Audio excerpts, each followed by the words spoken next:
All right, I think we're going to go ahead and get started. Welcome, everybody. So glad to see you here today for the Creating the Energy Future Forum Plenary. It is my absolute honor to introduce our first speaker and our welcoming speaker, U.S. Secretary of Energy, Jennifer Granholm. Thank you, Noah. Thank you all.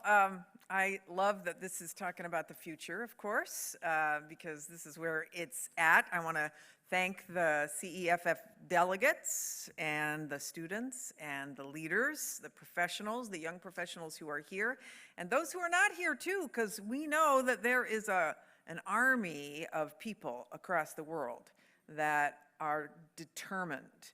I mean, I think about this when I think of millennials and next generation, because you're mad, you're not going to take it anymore. That anger and that determination is going to fuel the change that we need. You are the kindling to ignite this change across the globe. What an amazing thing that we're able to meet together. Those of us who can, we will, I'm assuming many of you who are going to be going to, for example, COP or any of the other conferences will continue to forge these strong bonds between countries, between organizations. So super excited about that. At the Department of Energy, I just want to say that we are really intentionally focused on building out the workforce that will be your colleagues into the future, especially a diverse workforce, STEM workforce that includes women. We know that we need to make sure that people understand that this energy future creates all kinds of jobs for all kinds of people in all pockets of the world. And the ability to be able to recruit scientists and researchers and engineers and planners and construction managers and construction workers and manufacturers of the products and community activists to make sure we are getting the opportunities into disadvantaged communities. All of these jobs require all sorts of degrees or no degree at all. And so this is a moment to really shape, because we're at this nascent stage. This is the moment to shape the economy that we all want to be part of. And this is a $23 trillion global economy. And it's going to take you all to be able to make this happen and happen in the right way. So today is what, September 23rd? When we think about September 23rd in 2050, some of us may not, I plan on being here, but some others may not be here, but you all will be. And the question is, between now and then, when we get to our net zero goals, what's it going to look like? What's your role? I mean, when you think about the chapters that we have yet to write and the changes that will occur between now and 2050 that we can't even imagine. But you all hold the pen. You all will be writing those chapters. And what is it going to say? What is your role going to be? What is the chapter or the book? What is the leadership that you will be taking on? It's super exciting to think about.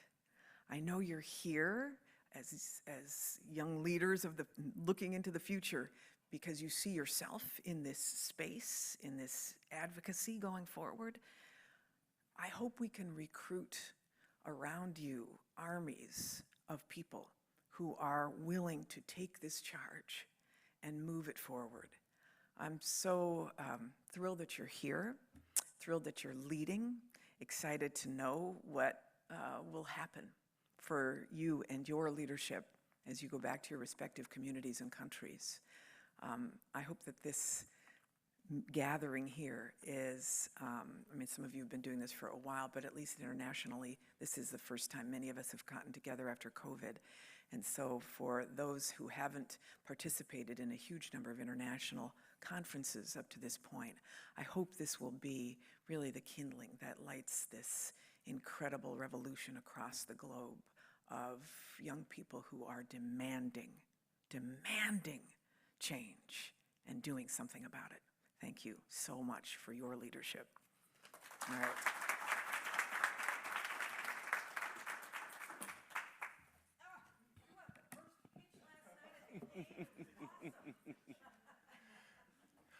Thank you so much to Secretary Granholm for those inspiring words. We're now going to turn to a panel of some of our current energy leaders, including Barbara Humpton, President and CEO of Siemens, Anne-Marie Kemmel, State Secretary to the Minister of Economic Affairs for Finland, and Doug Arndt, Executive Director of Strategic Public-Private Partnerships for NREL, moderated by Karin Takar, one of our Creating the Energy Future Forum delegates. Please welcome to the stage.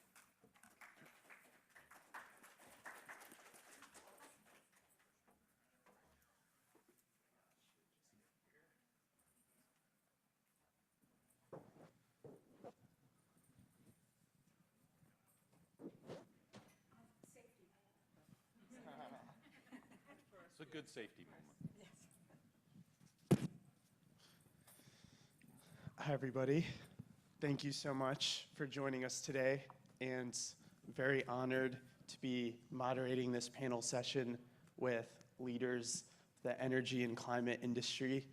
And special thanks to the organizers, Noah and Leah, of the CEFF platform for giving us young delegates the opportunity to engage with decision makers in this space, and sincerely appreciate it. And yesterday, I was speaking to the head of investments at the International Energy Agency, and he's mentioning how they expect about $2.4 trillion to be driven into climate initiatives in the coming year.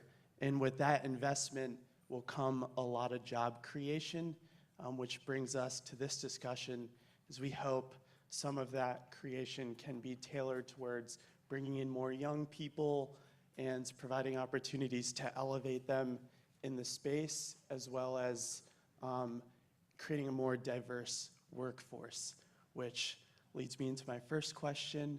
And we'll start with you, Ms. Kemmel, and then proceed down the line. And the first question is, what is your organization or country, in this case, doing to foster a more diverse, clean energy workforce and include early career young adult professionals? Thank you, and thank you for inviting me as well in this very important session. So I have to start and tell you a little bit about Finland overall, because I think that we are quite equal country. We have quite good situation in gender equality as well. And about some facts, so we have had a female prime minister at first time in beginning of 2003, and now we have our second very young female prime minister, and at the moment we have a majority of women in our government as well. So I think that we are quite equally, if you look after our numbers or our governmental constructions, and our minister who is responsible for equality matters is, of course, men. So I think that this tells something about our situation in Finland. And how we came to this point, I think that the main reason is education, and also girls and women have been very interested about studying maths and physics and sort of things which are quite crucial to the energy sector as well. But I have to admit that in energy sector we don't have so good situation than we have overall in Finland. So we have quite much to be done in energy sector as well. And I think that the main solution for receiving more young people, more women, even in energy sector, is clean solutions. And that we have this path toward green transition, and we make a good sound of that. So I think that is a very, very strong message for the younger generation, and also for women, that this is a situation that we need all of you and all our good,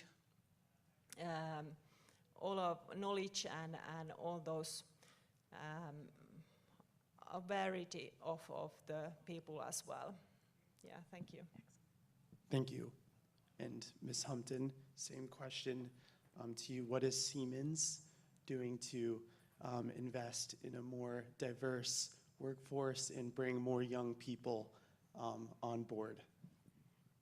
And by the way, you're looking at 2 Wake Forest University graduates, separated, I'm sure, by decades, actually across 2 millennia, if you think about it. But good to be with you, and fantastic to have a chance to talk about this important subject. And in fact, let me start by I'm going to flip the Secretary's words just slightly. Yes, you can be angry, but let me tell you what else. You can also be joyful. We have an opportunity to create a future that we all want to live in. We have the opportunity to create a society that's more equal.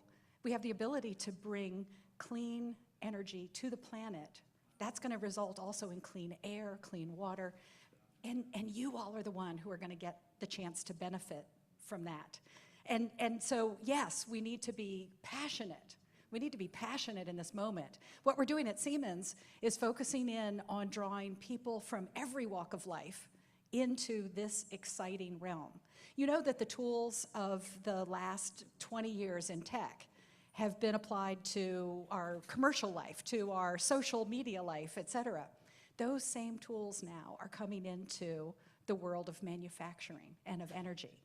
Digitalization is happening everywhere. And so folks who are passionate about the technology that we've been using to have fun for the last couple of decades now get used to create the infrastructure of the future. The past 2 decades were about the Internet of People. The next 2 decades are about the Internet of Things, really big things, power plants and buildings, trains, et cetera. And so we're using the attraction of the technology, what we get to do every day, to appeal to folks of different stripes and different types. One last comment. We talk a little bit in manufacturing about a goal of lot size 1. What is lot size 1? It is extreme customization, right? You can create for me just the product that I want. Well, the past few decades, we've thought about people almost as mass production of engineers and computer scientists. Tell you what, people, you are lot size 1 people, leaders for the future. Thank you. Thank you so much. And Sure. So thanks for having me. That was a great comment about people and leadership. So I'll start with NREL, and then I'm going to come back to a personal story that I think hopefully you'll appreciate. So NREL, National Renewable Energy Lab, we're 3,000 people strong, based in Colorado, and have focused on the clean energy transition for 45 years. If I remember correctly, we are the only national laboratory of energy efficiency and renewable, frankly, in the world. And it's been an absolute pleasure to be there for actually quite a while, and to see the transition both of the energy economy and at this precipice of where we're at to really expand and transform the energy ecosystem. And I say here ecosystem because it is an ecosystem of energy connected things and people. In what we do with diversification, diversity and youth, I'm going to ask you to tell your story, however, so we're going to turn back to you, so you be careful.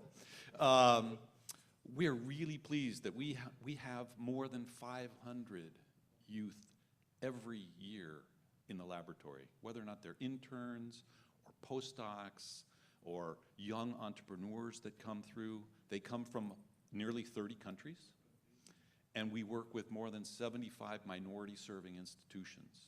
So these are Native American, Hispanic, tribal institutions, et cetera.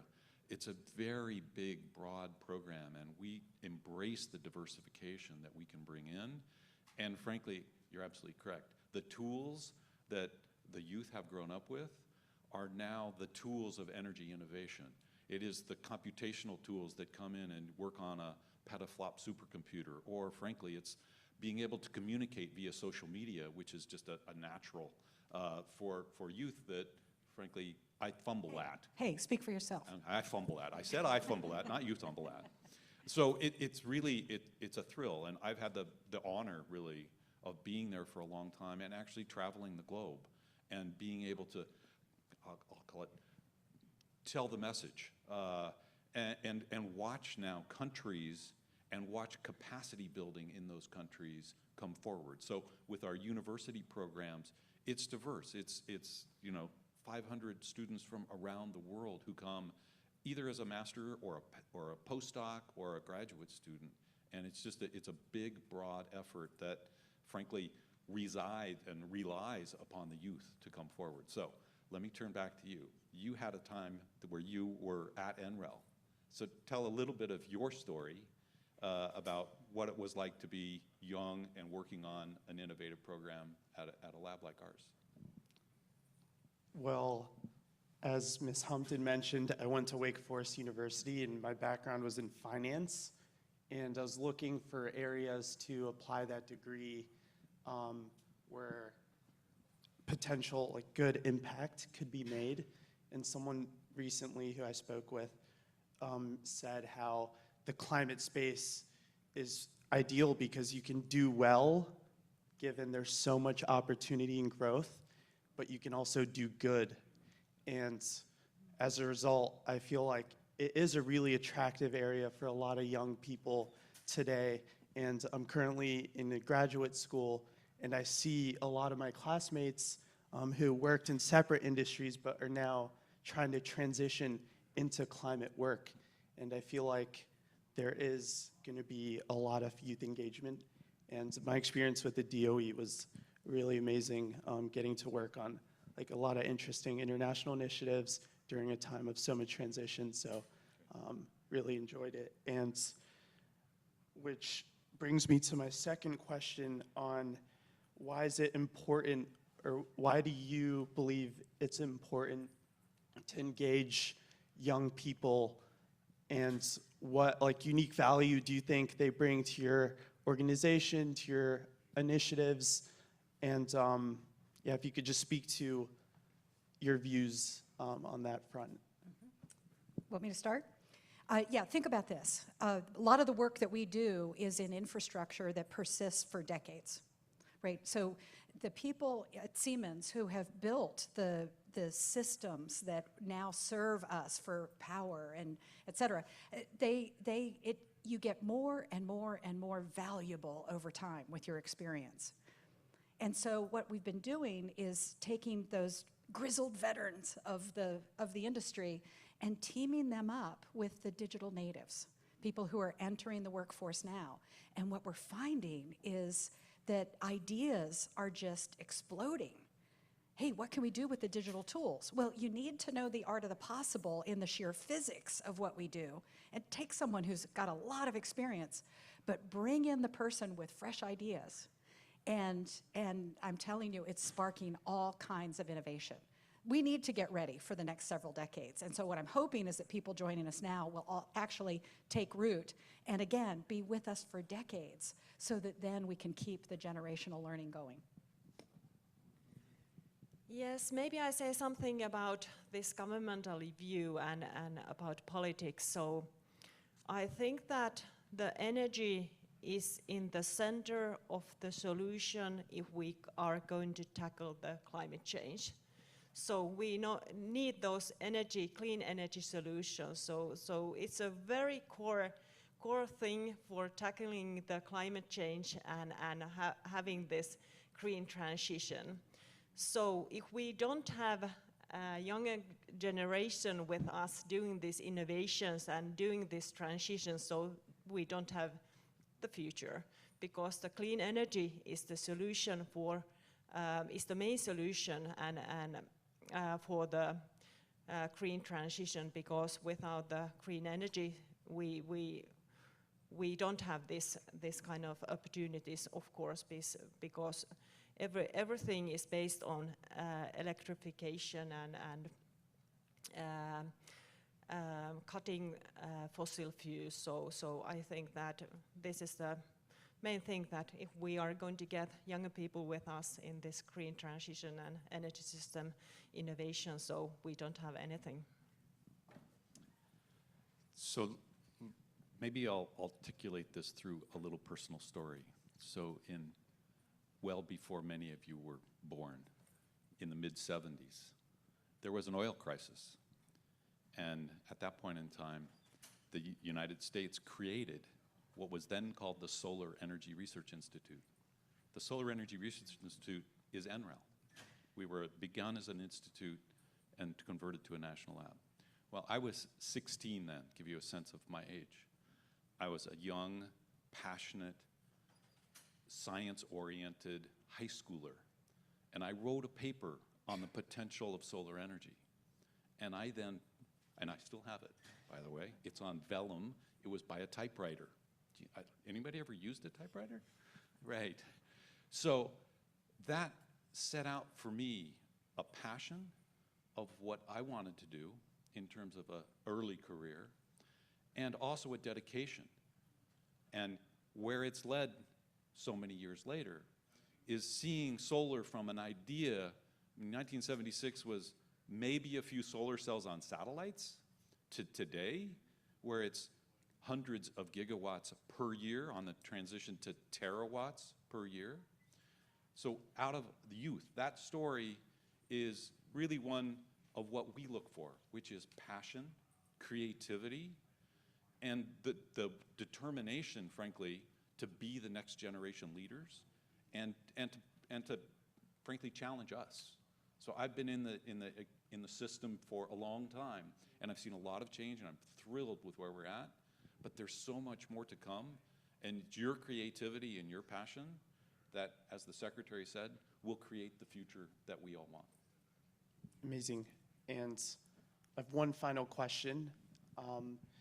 So given that all of you have such great experience and are leaders in the energy and climate space, just reflecting through the lens of your experience, if you could give one piece of advice either to someone who's younger, just entering the space, or even if you could go back in time and give one piece of advice to your 25-year-old self. Does anything come to mind? Maybe two things. Be passionate, pursue your passion, and love what you do, I think. Curiosity and initiative. Those are the only two things you need. Yes, as an Finnish Finn, I have to stress the education, that do your homework and take everything off your studies, and then you are capable to do whatever it takes. So I think that education is more important thing in Finland, because we have free education system even at university level. So I think that's quite unique and makes us runners as well. So education, study, do that. Thank you so much. Thank you. Thank you. Sincerely. Thank you to our panelists, and we're actually going to welcome Barbara Humpton from the panel up to the podium. She's going to give a little bit of thoughts about her message here. Thank you. Thanks so much, Noah. And it was such a pleasure to be on the panel with my fellow panelists and to know that our paths have crossed in such interesting ways. Let me come back to this idea of lot size 1. I've been asked to share a little bit about my own path, and I will, just for a moment. But I want each of you to be thinking about your own journey. I was the daughter of 2 math professors and really thought I would be a math professor like my parents. And went to Wake Forest University, studied mathematics, and Wake Forest opened up a whole world travel. My very first trip abroad actually was in high school to South Africa. And my second trip was to Venice, Italy. And since then, my husband and I have been to all 7 continents. You know, the passions of your life often start early. And mid-career, when I went to work actually for IBM, mid-career I was told I would never be an executive. I'm too nice and I smile too much. And you know, that really was the mold back then. We were expected to conform to a picture of what it is to be a leader. And I'll tell you, there was just a little voice inside my head that said, I can't change me. And actually, I think business needs a little bit more of what I have to offer. So these last 4 decades, I'm telling you people, 4 decades. Doug, I'm older than you are. Sorry.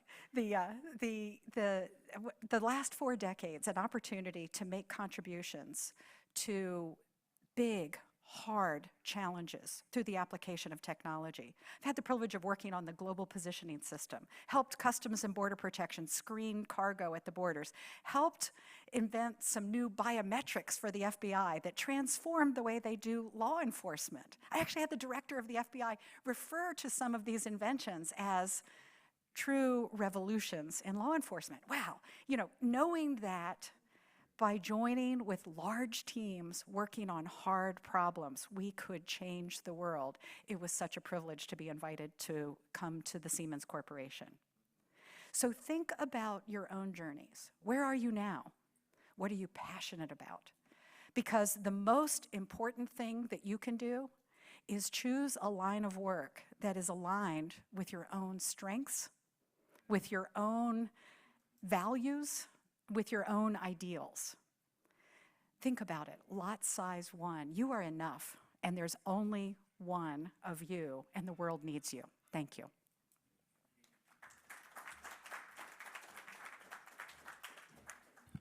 Thank you so much for those wonderful remarks.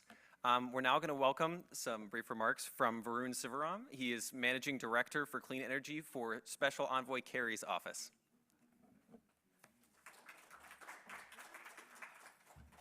Hey, thanks, Barbara.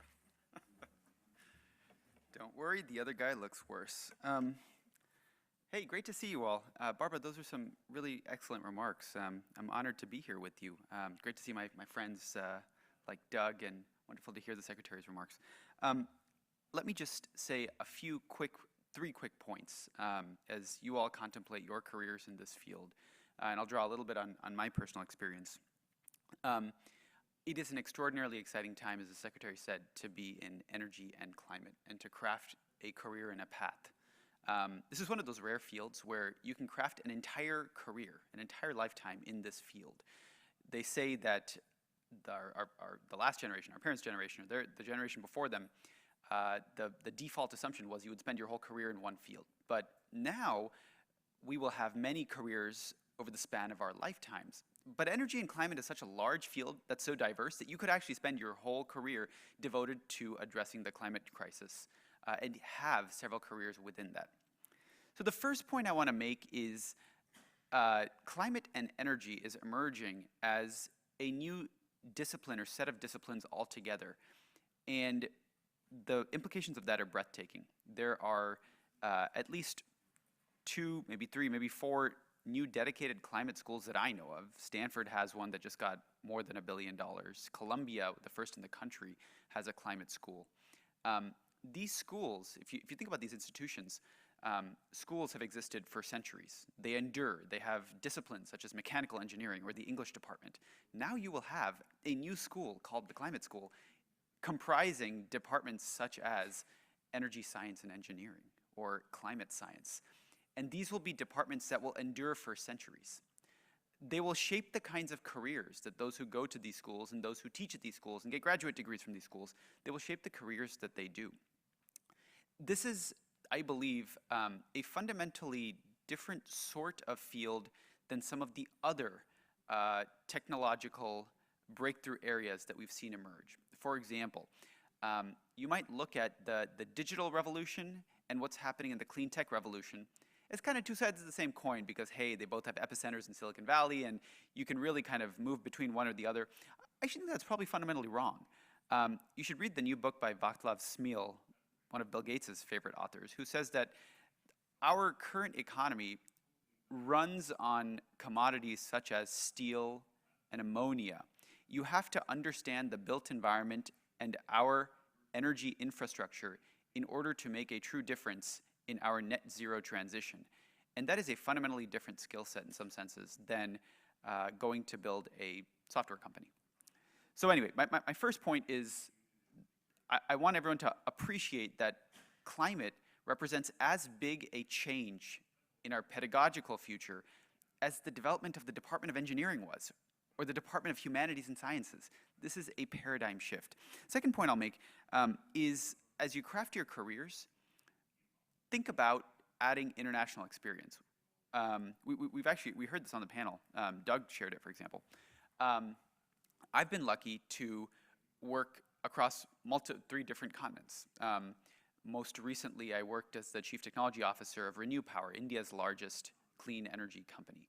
And I think international experience is both very enriching, it definitely made my life better, but it's also critical if you really want to have an impact on the climate crisis. Look, if you stay in this country, and I know some of you are not from this country, but if you're an American, you stay in this country, Secretary Kerry said it yesterday, America will account for less than 5% of future cumulative emissions.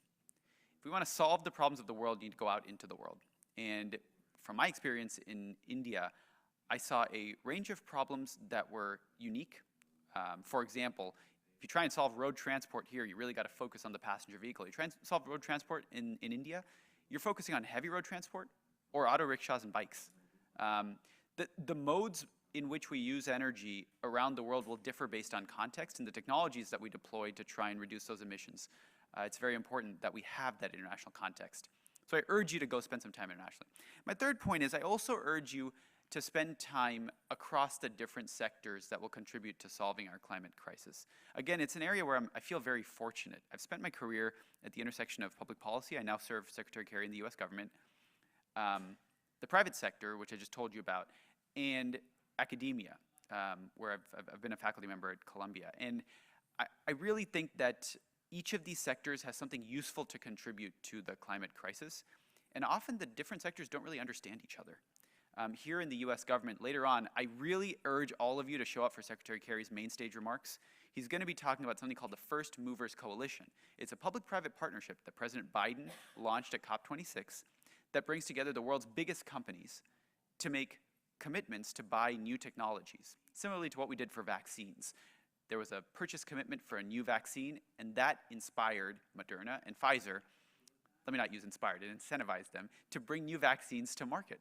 We'll do the same thing with clean energy, but it's a good example of how the private sector and the public sector are working closely together. We need a whole lot more of this. Some of my favorite folks to work with in the government, someone on my team actually who's done a great job planning this event, are AAAS fellows. These are people who do PhDs in technical fields and then come in and become congressional staffers or work for the federal government, like for principals like Secretary Kerry.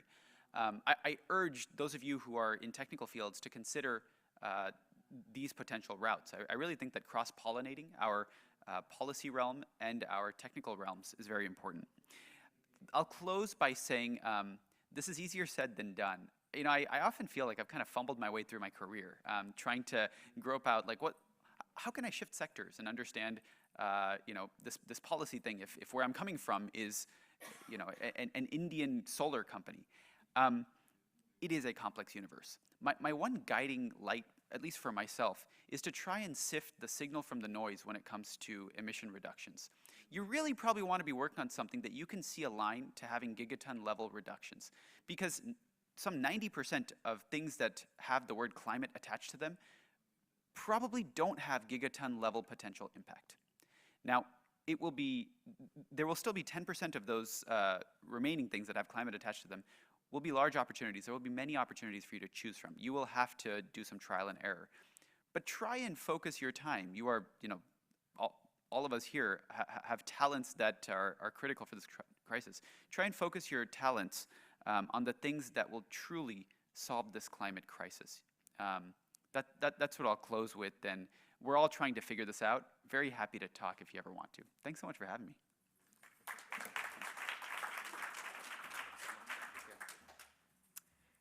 Thank you to Varun for those wonderful remarks.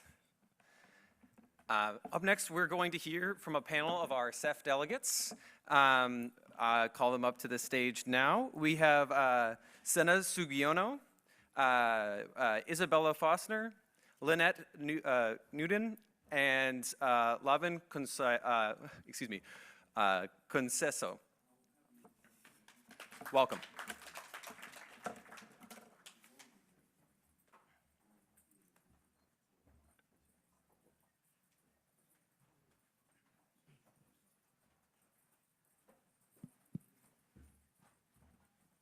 And we're going to start with some brief remarks from Sena, talking about where young people are engaging with the clean energy transition right now.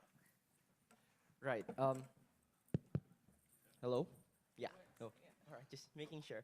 So I'd like to start with just like a very simple statistic, right? Every second, 4.3 people are born, right? So take a second to like process that fact.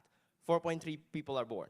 4.3, 4.3, 4.3, 4.3, 4.3. Now there are more people born than the number of people in this room. That's a lot of people who will one day contribute to like the number of young people who are going to like live in this planet. And that big number of young people will one day account for 40% of the population. That's a lot of people that we need to make sure gets included in the transition. But let me ask you this. For the roundtable discussions, were young people representing 40% of the total number of delegates? Probably not. I'm willing to bet that not even 25% of people in the room were young people. Clearly, something needs to change. I represent the SDG 7 Youth constituency. Our organization does a lot of engagement at major events. Without fail, we have attended every large major climate event in the last 2 years, sending delegates, dozens of delegates, as well as holding bilaterals, side events, writing documents, getting signatories for large coalition building documents, and making sure that the necessary resources are out there to help young people get what they need. But I'd like to put out some scenarios, and I'd like you to be brave enough to imagine along with me. We engaged 1,000 students over the last 2 years and a half. But what if we had the capacity to engage 1 million people?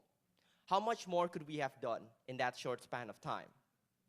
Our Youth Sustainable Energy Hub, we aim with this hub, we aim to help young people get access to funding as well as train them to run their projects. We closed our applications after 150 applications were received because we could only take 50 of them. But imagine if we had the capacity to take in more than 50 projects, say 5,000 projects, how much more good could we do? Just for context, our last cohort for this hub has engaged with over 50,000 people. We've created more than 300 jobs, and we've also made sure that at least 66,000 pounds of CO2 emissions were reduced every year. That's with 50 projects. That's where 50 projects get us. Imagine what we could do with 500,000 projects. I think we would be well on our way to meeting SDG 7. To conclude my remarks, I'd just like to point out that every action matters. Whether you run a large organization and could build partnerships and fund young people, or you're simply a student looking for a way to engage with the multilateral energy space, what matters is that you take action and you don't wait for the right moment. Because the right moment will never come. Right now, that's the right moment. Action is what differentiates imagination from realization.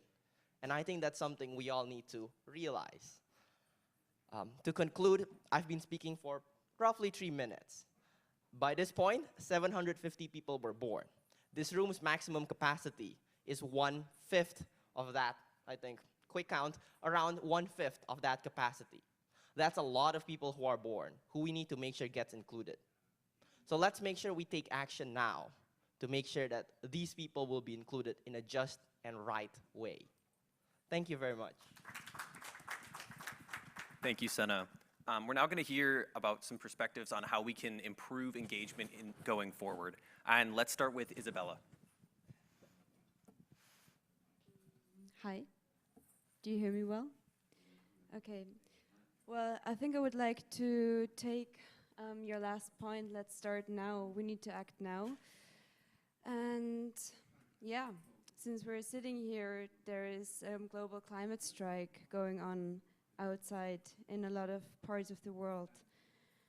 And yeah, here at this conference, I think it's important to mention that if we do not align with the Paris Agreement, and if we do not avoid the 3 or 4 degrees Celsius trajectory, the world will be in geopolitical chaos with unprecedented violence, and it's like a threat that the world has never ever seen before. So while being here and discussing also about our futures, we need to recognize the urgency of what is actually happening right now.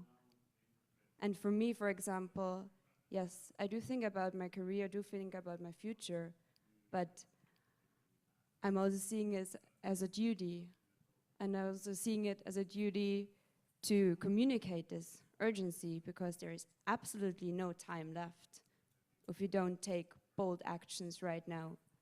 So I do think we need to support radical climate protection and action, what the people are on the streets demanding right now. And let's hear this conference not disappoint them in really also taking some words into our mouths that probably are not very fancy, like climate efficiency or subsidies for fossil fuels. There is a lot of talk about new technologies, which is super important, and we need to scale up at an unprecedented pace for renewable energies that is in demand. But at the same time, also, we cannot put more subsidies and money for it while at the same time investing still in fossil fuels. So there's a huge gap when it comes to the country targets, what country promises for, and the actions that are taken.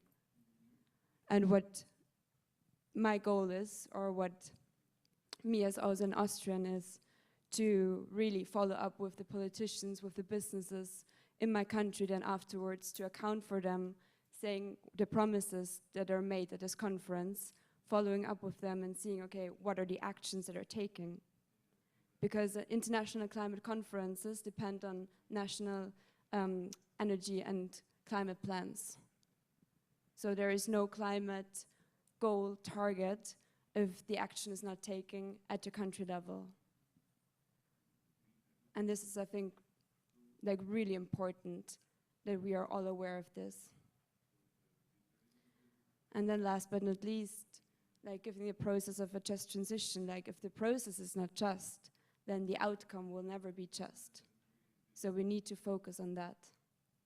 And we need to include everyone and leave no one behind, so it's not like a nice thing or like an add-on to make the transition just. It's like precondition to take the society with us and support the action that is needed right now.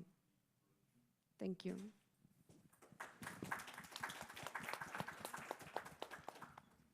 Thank you so much for those remarks. I think next we're going to turn over to Lynette. Thank you. Okay, it works.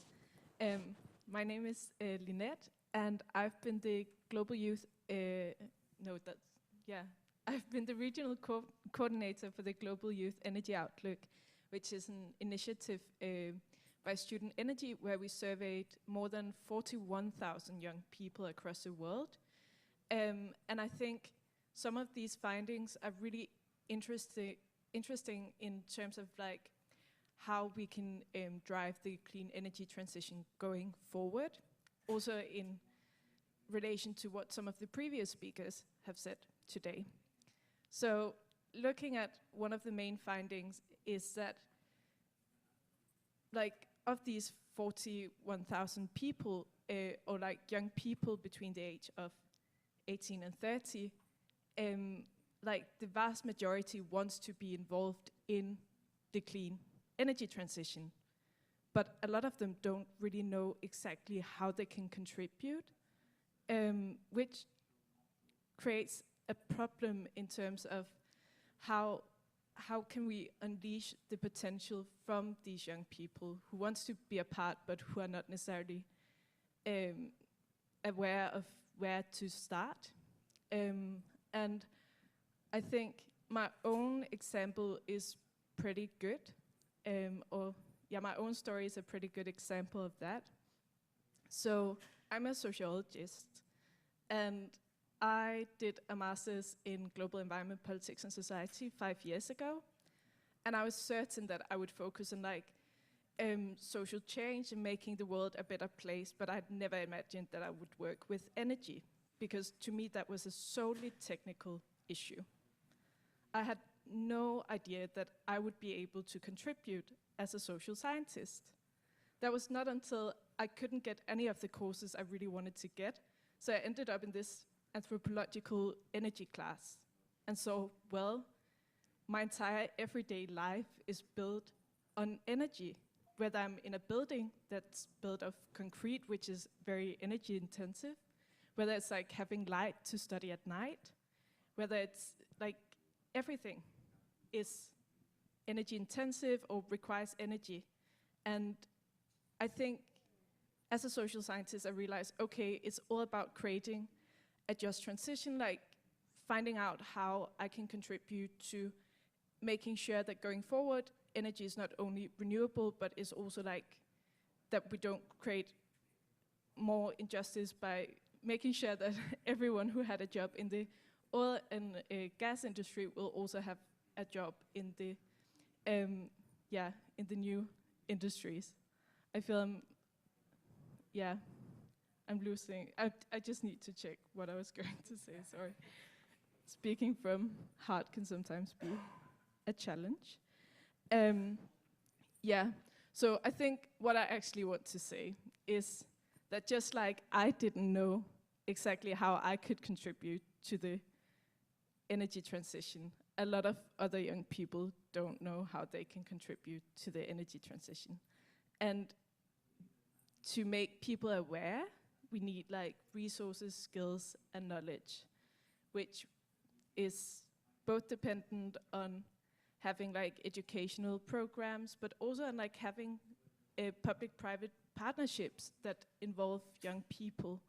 So making sure that businesses have like useful training programs, but also that they invite, like having young people here today is really important, but who is actually in the room? I think who I'm talking to now are people who have seen the light and know that they can contribute to the clean energy transition. But there's so many young people who are not here today, and why are they not here today? That's because of a lack of awareness, but also potentially a lack of finance, a lack of ability to get here because of visa constraints and other things. So I think it's just really important to figure out a way of like bringing youth into the room and listen to them and kind of overcome these barriers in terms of like, finance, knowledge, and skills. And sorry if it was a bit incomprehensive. Thank you. Thank you so much for that, Lynette. And now we're going to hear from Lanvin. Thank you so much. Thank you so much, Noah. I'm Lanvin, and I work at the World Resources Institute in India, primarily working on access to clean and reliable energy for rural and remote communities in India and beyond. So I'd like to consider myself a delegate of the Global South when I speak here today, and also put my access hat on as I talk about the energy transition moving forward. Firstly, energy transition is going to be challenging, and we need to acknowledge that. And there are a few things we need to keep in mind. First, that the transition needs to be equitable. There are still parts of the world, including parts in India, but also in Africa, in Latin America, South and Southeast Asia, which still lack access to electrification, access to basic services, for socioeconomic development, for livelihood improvement. And we need to acknowledge that access is a very early stage of this transition as well. And then, like Isabella said, we need to take everyone along and leave no one behind in this transition. Secondly, we need to talk about energy demand in this transition as well. I think a lot of advanced economies have a fairly high rate of energy consumption per capita. And as developing countries grow, of course, their demand is going to increase. but it shouldn't be to increase to unsustainable levels. There should be a midpoint where all countries come to, so that they are on the 1.5 degree pathway in terms of consumption. And this really needs behavioral change, but also continued investments in energy efficiency. Next, the transition needs to be responsible as well. I think even in the forum here, clean energy actors have committed to a lot of large-scale projects, but we need to also be increasingly aware of the negative externalities associated with these projects. We need to prioritize responsibility in resource extraction, in mining, in circularity, in sharing of benefits with the community, and also in waste management of renewable energy resources as well. So in essence, we shouldn't be trying to solve one problem and end up creating a new one or exasperating an existing problem that already exists. And to tie this all up, there's of course the need for climate finance commitments, much more than the $100 billion per year that we committed a few years ago, and really not close. And this really needs a push from moving from ambition to actually delivery of finance to economies of the global south. And lastly, the role of youth is being critical, from not just from my experience in India, but also Africa, as entrepreneurs, as innovators, and as thinkers who have not just provide the technology solutions, but also the social solutions to a lot of our transition problems. Just an example of decentralized renewable energy, which in India and Africa has grown quite a bit, has really democratized the access to clean energy to include vulnerable communities, marginal communities in the clean energy mix. And we need to ensure that that continues to flourish. So just to wrap this up, I think we should not just think of our energy future as being clean in terms of fossil fuel choice, but actually as being equitable and leaving no one behind, as being efficient and mindful in terms of our usage of energy, being responsible in terms of accountability and fairness, and in being inclusive to ensure that youth have the space to speak up, to innovate, to collaborate and build the energy future that is just and fair benefits for all. Thank you. And thank you so much to all of our panelists. Can we get one last round of applause for all of them? And I know we're running a little short on time, but we're going to move to our final panel now. We're going to be talking about innovative technologies of the future.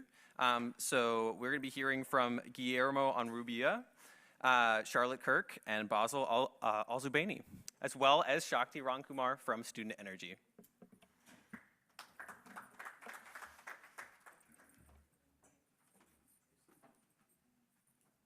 All right.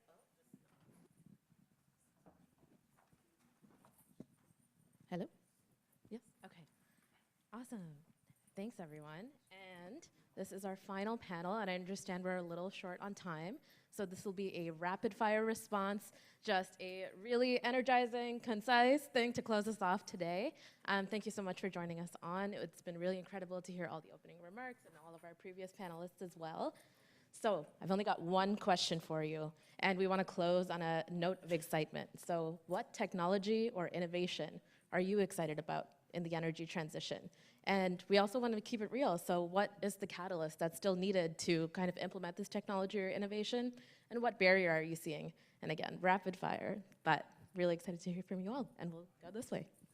Thank you, Shakti. So, well, it's been great having the annual here because I'm personally very interested in renewable energies. And given that I'm from Spain, which is a very sunny country, a very beautiful country, I can only recommend it. I'm very interested in solar energy, and to be more precise, photovoltaics. I'm interested in it because I think it's very easy to apply, to install at almost any place. But there's still some barriers that we need to tackle. I would say there's the technological one, there's the educational one, and also a financial one / infrastructure related one.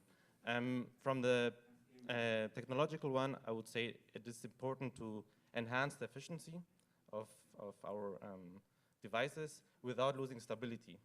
The development of new materials will be important for this. Aside of that, it will be also important to learn how to properly recycle the materials that we're using in solar cells, because our devices can also damage over time. Aside of that, regarding the educational part, I still think that there are a lot of misconceptions related to photovoltaics and in general with renewable energies. And I think a big step would be to clarify what's actually a misconception and what's true. So these misconceptions have some partial truth, but we need to separate it. And some of the misconceptions that exist are related to costs, inefficiency, toxic materials, or being afraid that at night or at a cloudy day, we won't have any electricity at home.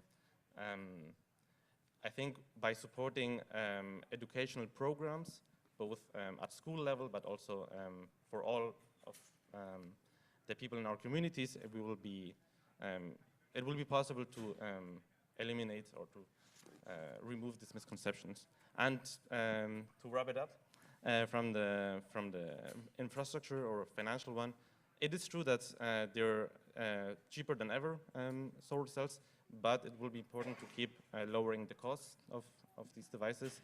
Further the subsidies in this regard will be highly relevant, and moreover, in order to make these devices more interesting for the consumer, having a net metering system, so making it possible for consumers to also be suppliers will be highly relevant throughout the next coming years. Thank you. Yeah. Great. Thank you so much for bringing up stability, storage, reliability. There's a lot there that we need to do for solar. I'll turn it to you. Hi, everybody. I'm Charlotte Kirk. My background is in science and technology. My PhD was in ammonia cracking catalysts, and that's the family of technologies that I'm most excited about leading the technology innovation of today. So we're all aware of the importance of renewable energy in displacing fossil fuels, and whilst it's most efficiently used directly, not all applications can be electrified, and electricity is difficult to distribute. And so you can convert that electrical energy to chemical energy through the electrolysis of water, produce hydrogen. And hydrogen extends the reach of electricity, but itself is produced as a low volumetric energy density gas, and it's difficult to store and transport. Most hydrogen today is produced at demand sites because it's difficult to distribute. And ammonia can be the solution. You combine hydrogen with nitrogen obtained from the air to produce ammonia, which is a liquid at room temperature and pressure. It has a very high hydrogen density, higher than even liquid hydrogen itself, and it's got a very high gravimetric energy density. It's a mature industry. 180 megatons are produced every year for the fertilizer industry, so the infrastructure and the regulation already exists. But ammonia is an attractive fuel in its own right. It can be used for power generation in stationary and mobile applications, in internal combustion engines, or in fuel cells combined with propulsion. So if we think of the technologies that enable ammonia to become the extension of the hydrogen economy, small-scale ammonia synthesis with intermittent renewables has already been piloted today, and a huge number of large-scale projects are being announced at exponential rate. Marine sectors, ammonia as a marine fuel is one of the largest projected applications for ammonia, and the first vessels are expected to be on the seas in 2025.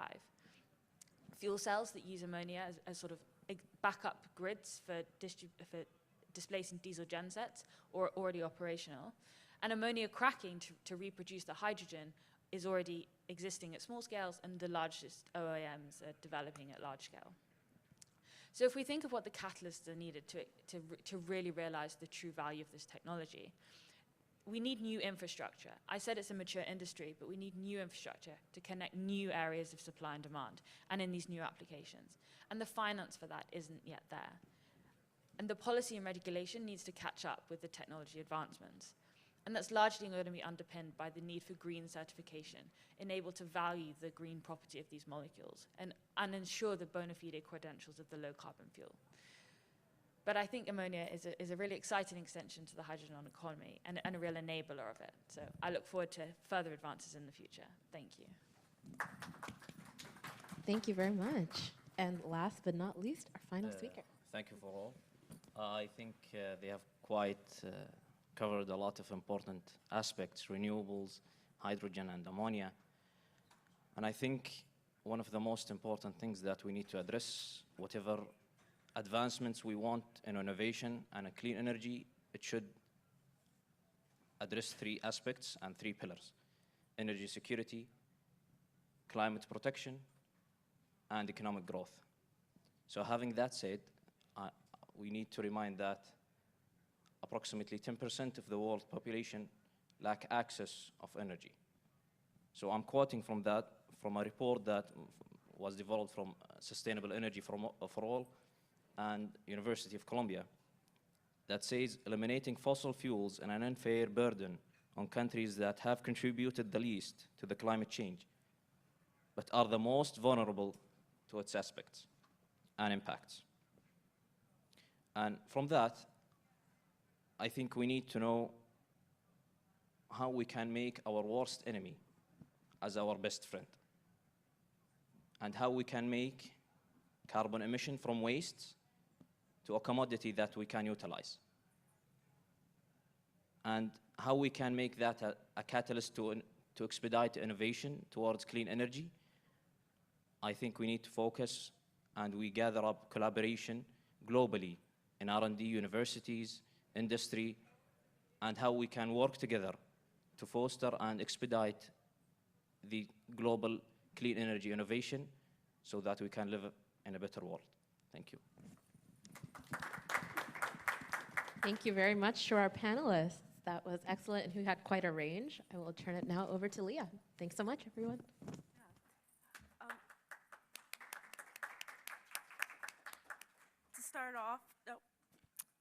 To start off, I just want to say thank you very much to all of our CEFF delegates who were able to participate in this panel and in all the other events happening this week. I hope you've really had an opportunity to meet with one another and also meet colleagues that are maybe farther in their career and really had an opportunity to showcase yourself as not just part of the future, but the future, not just having a role later on, but having a role today, having a role now.